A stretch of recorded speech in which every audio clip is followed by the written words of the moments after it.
नमस्कार दोस्तों, मैं हूं सचिन और आपका मेरे YouTube चैनल पे बहुत बहुत स्वागत है। दोस्तों, आज हम इंग्लिश लिटरेचर का एक और टॉपिक डिस्कस करने जा रहे हैं। एक कहानी, एक फेबल डिस्कस करने जा रहे हैं जिसका नाम है द नन प्रीस्ट टेल, जो कि कैंटरबरी टेल से लिया गया है और जिसे जॉफ्री चौसर ने लिखा है। नन प्रीस्ट टेल जो है ये एक एनिमल फेबल है ये, जिसमें कि एनिमल कैरेक्टर्स हैं और जिनको ह्यूमन कैरेक्टरिस्टिक्स दिए गए हैं, मतलब ह्यूमंस की तरह वो एक्ट करते हैं। तो ये बहुत ही अच्छी कहानी है। इसमें नन प्रीस्ट जो है वो उसको चौसर ने प्रोलॉग में तो डिस्क्राइब नहीं किया था, लेकिन इसकी जो कहानी है वो बहुत ही इम्पोर्टेंट है और बहुत ही फेमस कहानी है ये।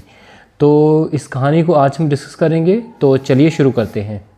तो दोस्तों, कहानी की शुरुआत में हमें पता चलता है कि इस कहानी में एक विडो है जिसकी 2 बेटियां हैं, और ये 2 बेटियां और ये विडो मिलके इन्होंने अपने घर में बहुत सारे जानवर रखे हैं, जिसमें कि 3 काऊ हैं, 3 साउज़ हैं, कुछ कुत्ते हैं और कुछ जो है वो मुर्गियां हैं कुछ। इनमें से एक मुर्गा जो है बहुत ही फेमस मुर्गा है, बहुत ही सुंदर मुर्गा है, जिसका नाम है चैंटिक्लियर। और चैंटिक्लियर जो है वो बहुत ही शानदार मुर्गा है। उसकी जो बीक है वो बहुत ही काले रंग की, बहुत ही अच्छी बीक है। उसके सर पे जो ताज है वो बिल्कुल लाल रंग का और बहुत गूढ़े लाल का रंग का है, और उसके जो खंभ हैं, जो फैदर हैं, वो गोल्ड की तरह दिखते हैं। तो ये बहुत ही सुंदर मुर्गा है और इसकी 7 मुर्गियां हैं। 7 मुर्गियां इसके पास हैं, लेकिन ये सबसे ज़्यादा एक मुर्गी को पसंद करता है जिसका नाम है पर्टिलोट। पर्टिलोट को ये बहुत ज़्यादा पसंद करता है, पर्टिलोट भी इसे बहुत ज़्यादा पसंद करती है। एक दिन क्या होता है कि मई का महीना होता है और ये पर्टिलोट से कहता है कि उसे ना एक बुरा सपना आया है। बुरे सपने में उसने देखा है कि कोई लाल रंग का बीस्ट जो है उसे अटैक कर रहा है, उसे मार दे रहा है। ठीक है, लेकिन पर्टिलोट उससे कहती है कि ये तुम सपनों पे ज़्यादा ध्यान नहीं देते, क्योंकि एक केटो नाम का एक फिलोसोफर है जिसने कहा था कि सपनों में जो है चीज़ें होती हैं उनके ऊपर ज़्यादा ध्यान नहीं देना चाहिए। ठीक है, और उसे ये भी बोलती है कि आपको जो है ये कोई फिज़िकल मैलेडी है जिसकी वजह से आपको ऐसा फील हो रहा है, तो इसमें ऐसा कुछ भी रियलिटी नहीं है, तो ज़्यादा आपको सपनों के ऊपर ध्यान नहीं देना चाहिए। इसके बाद जो ये चैंटिक्लियर है ये इसको बोलता है कि नहीं, ये बहुत सारे फिलोसफर्स के कोटेशन देता है और वो बोलता है कि लोगों ने बोला है कि सपनों को बिल्कुल ध्यान देना चाहिए, और अगर स्पेशली किसी की डेथ हो गई है, किसी का मर्डर हो रहा है अगर सपने में, तो इट मीन्स ये कोई ना कोई आपको संकेत मिल जाने चाहिए और इसके लिए आपको सचेत हो जाना चाहिए। ठीक है, लेकिन वो उसको पर्टिलोट बोलती है कि इस चीज़ के ऊपर तुम ज़्यादा ध्यान मत दो। और वो उसको एडम के साथ कंपेयर किया गया है इस स्टोरी में, तो वो एडम ईव की बात मान के उसको भूल जाता है, उसके ऊपर ज़्यादा ध्यान नहीं देता है। फिर एक दिन मई का महीना है, मई का दिन आता है, मई महीने का दिन, और वहाँ पे एक जो फोक्स जो है वो इनको देखता है, दूर से देखते हुए इनको देखता है चैंटिक्लियर और इसकी मुर्गियों को खेलते हुए देखता है। ठीक है, और फिर वो क्या करता है, वो इसके ऊपर पूरी नज़र बना के रखता है। ठीक है, अगले दिन जैसे ही चैंटिक्लियर बाहर आता है तो वो फोक्स को देख लेता है। ठीक है, और जब वो फोक्स को देख लेता है तो वो फोक्स को देखते ही वहाँ से भागने की कोशिश करता है, लेकिन फोक्स उसको बोलती है कि तुम ऐसे भाग क्यों रहे हो, मैं तुम्हें कोई खाने वाली नहीं हूँ, तो तुम मेरी बात सुन लो। तो वो उसकी बात सुनने लग जाता है और बोलती है कि तुम्हारे फादर जो है बहुत ही अच्छे सिंगर थे और तुम भी, मैंने सुना है कि बहुत अच्छा गाते हो, तो अगर तुम मुझे कहीं ना कहीं कुछ गा के सुना दो तो फिर बहुत अच्छा हो।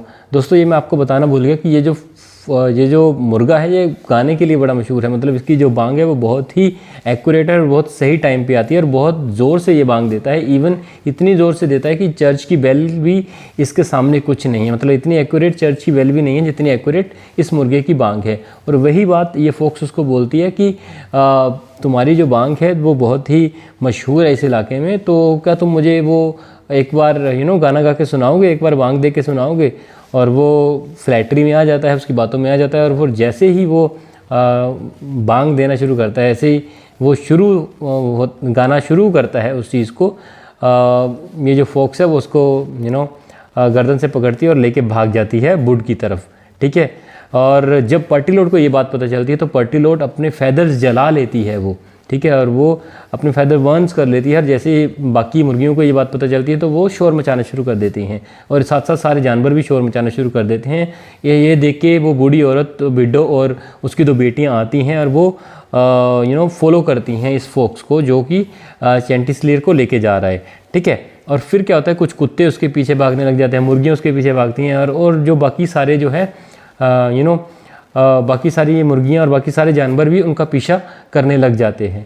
ठीक है, इसको जो है कंपेयर किया गया है एक एपिक के साथ। ठीक है, तो मॉक एपिक भी कहा गया है इसको, क्योंकि ये एपिक में जैसे लोग वॉर में लड़ाई करते थे, भागते थे, वैसे ही काइंड ऑफ ये लोग भाग रहे हैं उस फॉक्स के पीछे।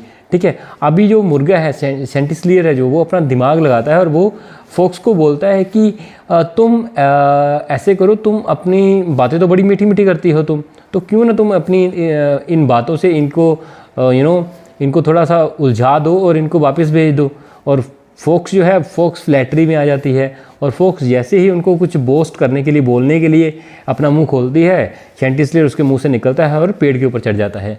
अब दोबारा जो फॉक्स है वो उसको कोशिश कर रही है कि वो नीचे आ जाए, उसको दोबारा फ्लैटरी करने की कोशिश करती है, लेकिन अब फॉक्स जो है वो समझ गया है कि ये ये उससे फ्लैटर कर रही है और उसे उसकी बातों में नहीं आना चाहिए, और वो उसकी बातों में नहीं आता है। ठीक है, और यहीं पे जो नन प्रीस्ट की जो टेल है वो यहीं पे समाप्त हो जाती है। इस कहानी से हमें ये मोरल सीखने को मिलती है कि बिवेयर ऑफ फ्लैटर्स, चापलूसी करने वालों से हमें बच के रहना चाहिए।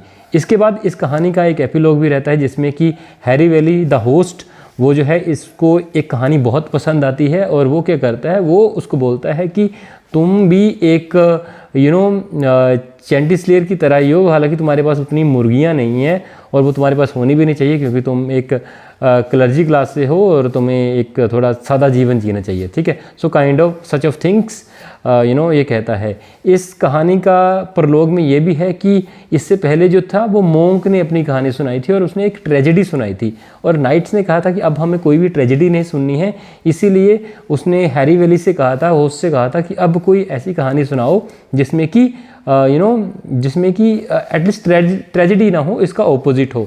और हैरी वैली नन प्रीस्ट को बुलाता है, जो कि प्रायरस के साथ है, और उसको बुलाता है कि अब तुम आओ और तुम कोई कहानी जो है हमें सुनाओ, हमें कोई अच्छी कहानी सुनाओ। इसी के साथ जी है नन प्रीस्ट अपनी कहानी सुनाने शुरू करता है। तो दोस्तों, फिलहाल की वीडियो को मैं यहीं पे ख़त्म कर रहा हूँ। आई होप कि आपको ये वीडियो अच्छी लगी होगी। Thank you very much and have a great day.